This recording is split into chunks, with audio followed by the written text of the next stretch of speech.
First of all, again, I don't even know why we even listen to Dak Prescott. He'll say the same thing every time. I mean, there's nothing new. It's the right thing. It's the right thing. It's the same thing. Always It's the right thing. Listen, it's always the right thing. Yeah. You understand what I'm saying? So guess what? No matter who messes up, he's going to go out there and he's going to say, let's go. And then when you lose in the playoffs, he's going to be like, it's all right, we've got next year. It's the same thing. It's the same thing. Just book it. Just book it. But, rather than me get on this brother right here, because it's not just about the Dallas Cowboys losing, it's who they lost to.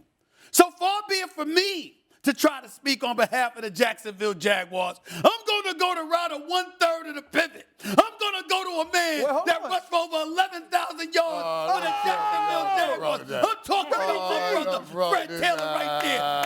1/3, one of the trio. Fred Taylor, Tanner Crowder, and my man, Ryan Clark for the pivot. I'm going to go that route and let him deal with Michael Irvin and those Cowboys getting spanked by the Jacksonville Jaguars. Fred Taylor, That's right. The floor is yours, my brother. Morning, What's Fred. up? Hey, Big Mike, what's up, baby? What's it went up, down dog? How in you Duval. Hey, Mike, I commend you, though.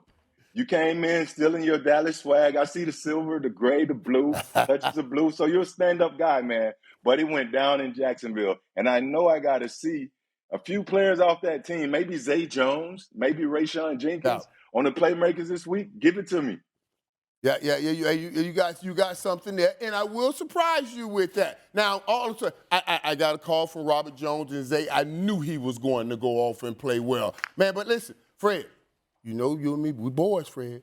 We boys. Yeah. Now, don't let them come between us, Fred. Don't let them come. Hey.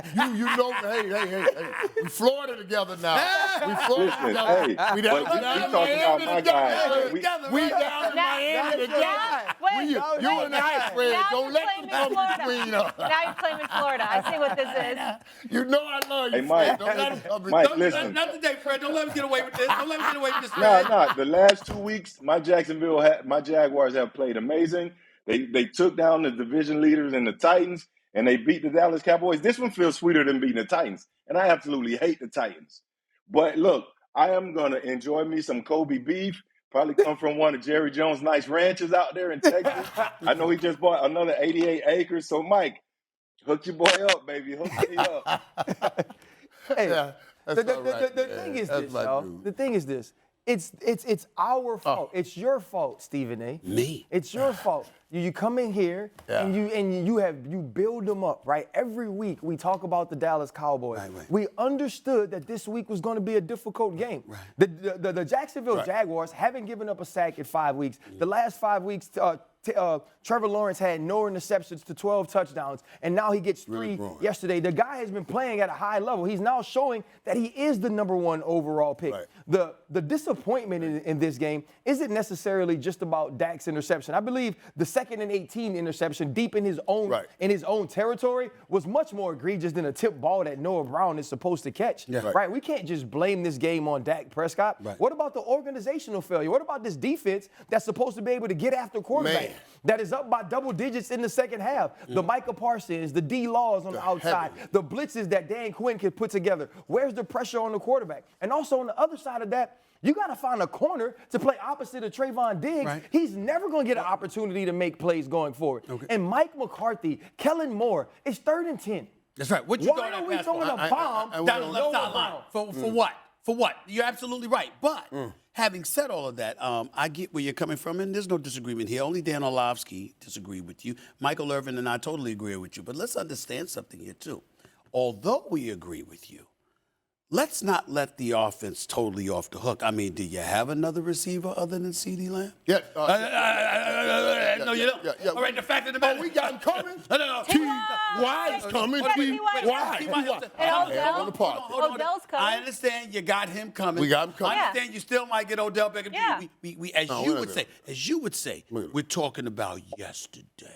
Yeah. And the fact of the matter is that you desperately need receiving help because you don't have it. And by the way, why was that decision made? Because you made a cap decision. Maybe if Dak Prescott had Amari Cooper, we wouldn't be having this conversation. So the reality of the situation is that once again we're able. No, it's not old. It's very new. It's very present. It's present. I thought about the same thing. I ain't gonna lie. I thought the same thing. We ain't gotta be in this situation. There you go. If that wasn't going down, and we had Amari Cooper, wouldn't be in this situation. So once again, All I'm saying is, and I'll give it back to Fred, all I'm saying is that while we're able to look at the defense and the fact that they ain't get it done, and the fact that they were up 27-10 when they couldn't get it done, and the fact that Micah Parsons was talking about Jalen Hurts, and maybe y'all were looking ahead and y'all forgot y'all had another game to play prior to that. All of those things come into play.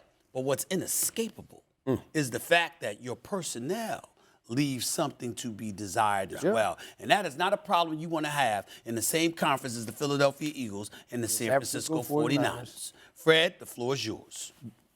Hey, listen, Steve, I love that point, but we're talking about the Dallas Cowboys. I don't want to give them that type of credit because my team played lights out yesterday. It ain't so much about the Cowboys as it is about the Jaguars. They showed up to play. People that look over them, this is what happens. We got to talk about my franchise quarterback. He's coming to his own. He's showing people what Ryan said, why he's the number one pick, the number one overall pick.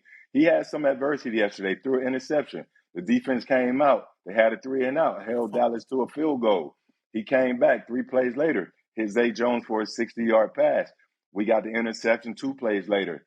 A few plays later, 3 plays later, he found Marvin Jones on 3rd and 10, clutch play in the corner of the end zone. So he's making the plays, even though he had that fumble. He hopping up, he's making the plays. He eluded that pressure the entire day. He stood in the pocket.